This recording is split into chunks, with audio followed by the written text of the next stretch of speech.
for the historians, I want to run through the spacecraft first they've been assigned to, then the boosters, then the pads.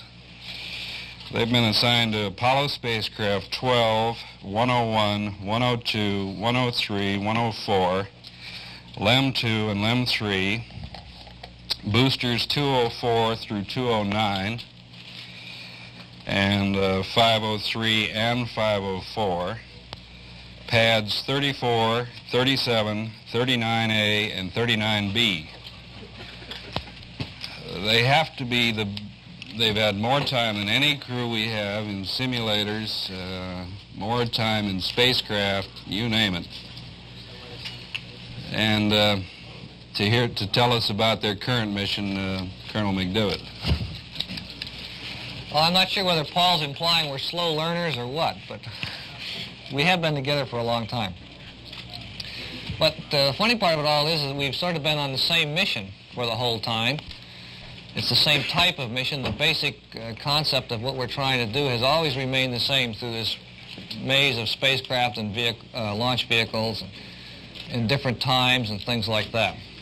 And I'd just like to try to point out what I think that these major things are that we're trying to accomplish on this mission. And then we'll describe the mission in some detail.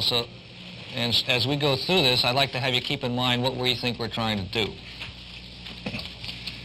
As you know, we're flying the first LEM, so we certainly want to do an engineering evaluation of the spacecraft. Anytime you fly a vehicle for the first time, you're really trying to find out what its defects are so that you can fix them for all the other missions and that it can do the mission it was designed to do. So we'll be giving the hardware, the LEM hardware, a very close scrutiny.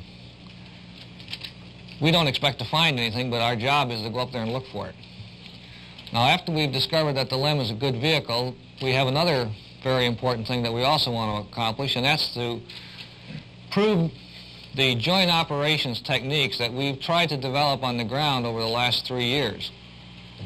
It's one thing to fly one spacecraft in orbit and have it controlled by the ground, but when you get two of them up there, they're trying to look at two vehicles simultaneously. Instead of just the ground talking to the one spacecraft, you find the ground talking to two spacecraft and two spacecraft talking back to each other and also to the ground. And it becomes a rather unwieldy communications effort, plus the fact that there's so much information that you really have to be very careful what you do with it.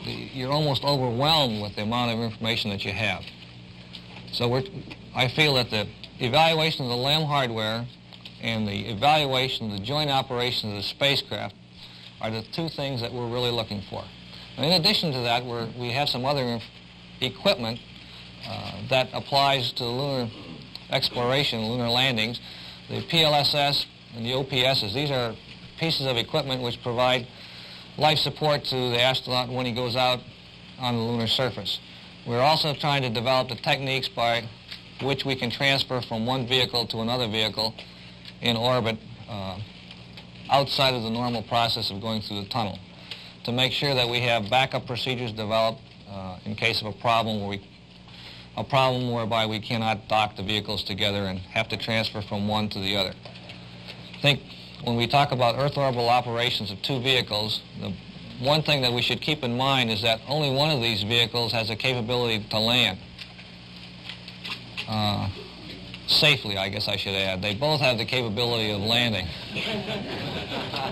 We only have one set of parachutes and one heat shield.